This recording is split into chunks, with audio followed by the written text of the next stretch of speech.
पंढरपूरच्या पलीकडे मंगळवेढा नावाचं गाव आहे। पंढरपूरला जो कोणी गेलं असेल ना, तर पंढरपूरच्या पलीकडे मंगळवेढा नावाचं गाव आहे।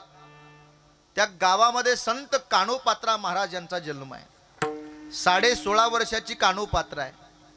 इतकी सुंदर आहे असं म्हणतात, त्या कान्होपात्रेने जर पान खाल्लं तर ते गळ्यातून दिसायचं, इतकी सुंदर होती। सगळा मंगळवेढा त्या कान्होपात्रेचं कौतुक करायचं, किती सुंदर आहे, लय देखणी मुलगी आहे, हिच्या इतकी सुंदरच मुलगी नाही कोणी। सगळं गाव कौतुक करत होतं। पण नेमकं एक दिवस असं झालं, त्या मंगळवेढ्यामध्ये एक दिंडी गेली बघा। दिंडी माहित आहे का तुम्हाला?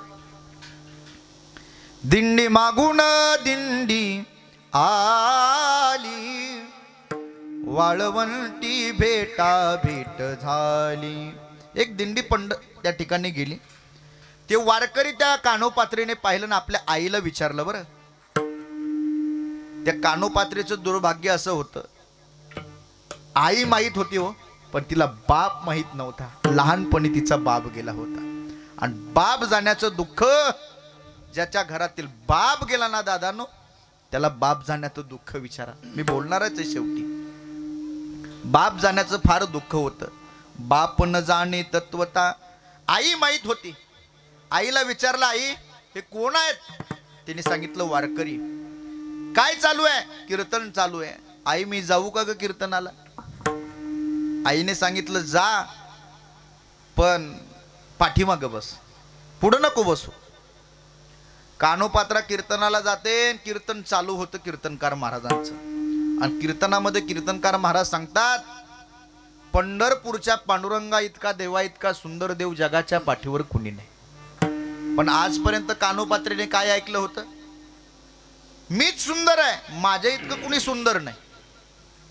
कान्होपात्रा विचार करायला लागली। कीर्तनकार महाराज कीर्तनात सांगायचे, नाम तुम्हारा तारणहारा, कब तेरा दर्शन होगा, जिसकी रचना इतनी सुंदर, वो कितना सुंदर होगा।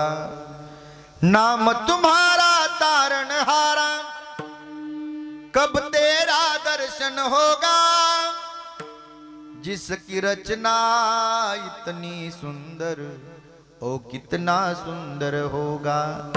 दीन दया घन दिन के सागर, जग में नाम तुम्हारा है, तुम बिन मेरे बाल कृष्ण प्रभु कोई नहीं हमारा है। भव से पार उतरना हमें तो तेरा ही आना होगा, जिसकी रचना इतनी सुंदर, ओ कितना सुंदर होगा। अहो ज्याने जग एवढं सुंदर बनवलंय, तर तो किती सुंदर असेल महाराज, बरोबर आहे का नाही? एखादा छोटा मुलगा सुंदर दिसला की आपण म्हणतो किती सुंदर आहे। मला एक सांगा, तो एवढा सुंदर आहे, पण ज्याने जन्माला घातलं तो किती सुंदर असेल? विश्व निर्माण करणारा सुंदर म्हणायचे महाराज। कान्होपात्रा ऐकायची, मनामध्ये विचार केला, बाई मला सगळा मंगळवेढा सुंदर म्हणताय, पण तू पंढरपूरचा देव खरंच सुंदर असेल का? मनामध्ये प्रश्न निर्माण झाला, आणि त्या दिंडीमध्येच कान्होपात्रा पहाटे 4 वाजता सामील झाली, आणि तशीच पंढरपूरला गेली। चंद्रभागेची स्नान केलं, आणि दर्शन बारीसाठी कान्होपात्रा लागली। दर्शन करत पांडुरंगाच्या मंदिरामध्ये आली। ऐका, जशी आली तशी देवाला दुरूनच पाहिलं गड्या, मुखदर्शन झालं। दुरूनच देव कसा दिसला हो तिला? ठाईचा चिकाळा अनादी बहु काळा, काळा दिसला। म्हणले बाई कीर्तनकार महाराज तर लय सुंदर सांगत होते, ते तर कसं आहे? काळा आहे। पण ऐका ना, आता बरेच लोक असतात, कीर्तनाला आलो, झोप यायला लागली तरी काय म्हणतात, जाऊ दे आता झोप यायला लागली, पण आलेलं कीर्तन ऐकून जाऊ आता, का नाही? ती कान्होपात्रा म्हणली आता दर्शन घेऊ। दर्शनाला जशी बारीला गेली ना कान्होपात्रा, कान्होपात्रेला दिसण्याचा सौंदर्याचा गर्व होता। तिने आपण दर्शन घेत असताना दर्शन कसं घेतो? देवाच्या चरणावर मस्तक ठेवतो, आणि एकच जगाच्या पाठीवर देव आहे की त्याच्या चरणाचं दर्शन आहे डायरेक्ट। त्याच्या चरणावर आपण मस्तक ठेवतो, पण कान्होपात्रेने मस्तक ठेवलं नाही। मग कान्होपात्रेने आपल्या हाताच्या बोटाने भगवंताला स्पर्श केला। ऐका ना, आश्चर्य असं आहे, जसं बोटाने स्पर्श केला तसं भगवंताच्या पायाला खड्डाच पडला, आणि जसा खड्डा पडला तशी कानोपात्रा मागे सरकली आणि आश्चर्य व्यक्त करायला लागली, बाई मी तर देवाला सुंदर समजत नव्हते, हा किती कोवळा आहे, माझ्या एवढ्या कवळ्या बोटाने भगवंताला फक्त चरणाला स्पर्श केला तर त्याच्या पायाला खड्डा पडलाय, याचा अर्थ याच्या इतका सुंदर जगामध्ये कोणीच नाही।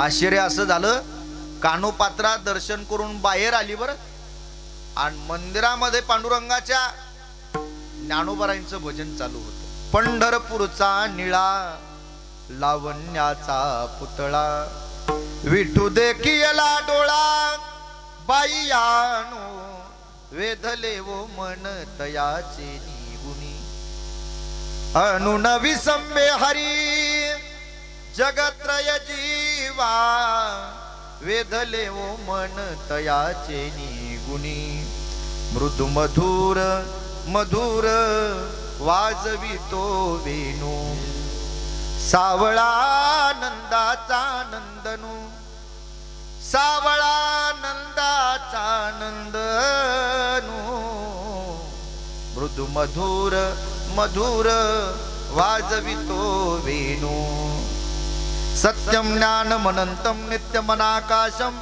परमाकाशम, गोष्ट प्रांगण रिंगण लोलमनायासम परमायासम, माया कल्पित नानाकार मनाकारम भुवनाकारम, क्षमामानाथ मनातम प्रणमत गोविंदम परमानंदम, गोविंदम परमानंदम, गोविंदम परमानंदम। माऊलीचं भजन चालू होतं। कानोपात्रेने माऊलीचे पाय धरले आणि माऊलीला सांगितलं, माऊली ओ माऊली, तुम्हाला जगाची माऊली म्हणतात हो, तुम्ही विश्वाच्या माऊली आहात, मला माझ्या उद्धाराचं साधन सांगा, आता मला माझ्या जीवनाचा अर्थ कळालाय माऊली। खरं तर सांगू का, जगाच्या पाठीवर ज्ञानोबारायासारखे संत होणे नाही, असं म्हणतात, जीवाची झाली लाही लाही झाड देती रे सावली, ज्याला नाही कोणी जगी त्याला आळंदीची ज्ञानराज माऊली। खरंच आहे महाराज, आज महाराष्ट्रातून गोर गरिबांची पोरं येतात, ज्ञानोबारायांच्या समाधीचं दर्शन घेतात, ज्ञानोबारायांचं भजन करतात, ज्ञानेश्वरी वाचतात, आणि ज्ञानोबाराय त्यांना गोरगरिबांच्या शेतकऱ्यांच्या पोरांना महाराष्ट्रभर कीर्तनकार म्हणून प्रसिद्ध करतात, मोठं बनवतात। हे माऊलीची व्यापकता आहे, काय सामर्थ्य आहे, माऊलीचं सामर्थ्य फार मोठं आहे महाराज। आम्ही सुद्धा अत्यंत गरीब घरातील माणसं आहोत, अत्यंत सामान्य कुटुंबातील माणसं आहोत, पण ज्ञानोबारायांनी ही कृपा केलेली आमच्याकडे। खरं तर आम्ही आळंदीला ज्या वेळेला गेलो, लहान वय होतं, मधुकरी 10 किलोमीटर मधुकरीला जावं लागायचं। आळंदीपासून 10 किलोमीटर सेलपिंपळ गाव आहे, त्या गावाला आम्ही मधुकरीला जायचो। एक दिवस घटना अशी घडली, मधुकरी बंद पडत होता, पोटामध्ये तो भूक लागली होती, काय करावं काही कळत नव्हतं।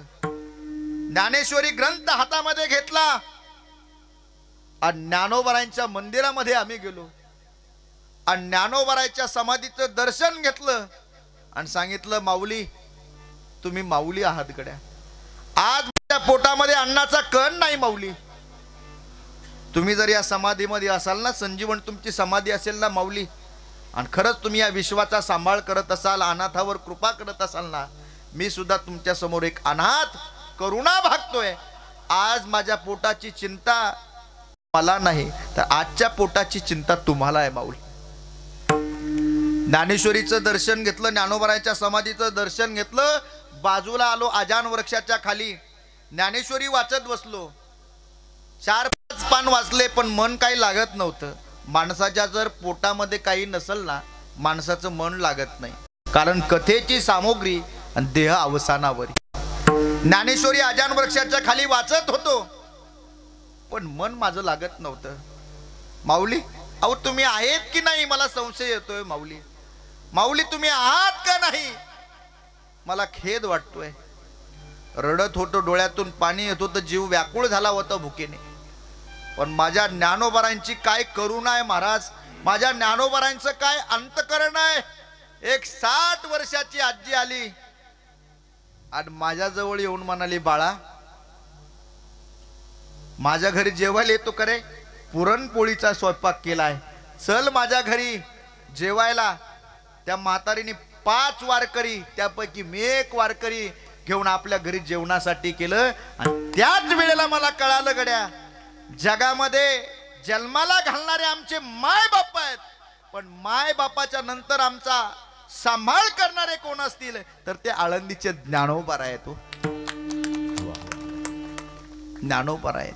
म्हणून मी त्याच दिवशी ठरवलं गड्या, आजपासून माय ही माझी माऊली आहे आणि बापही माझा माऊली आहे.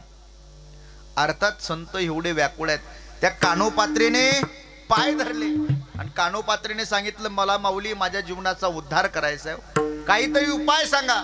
ज्ञानोबाराने सांगितलं, तुला जर तुझ्या जीवनाचा उद्धार करायचा असेल भजन करावं लागेल. अहो त्या कानोपात्रेने एवढं भजन केलं, शेवटच्या श्वासापर्यंत भजन बंद केलं नाही महाराज.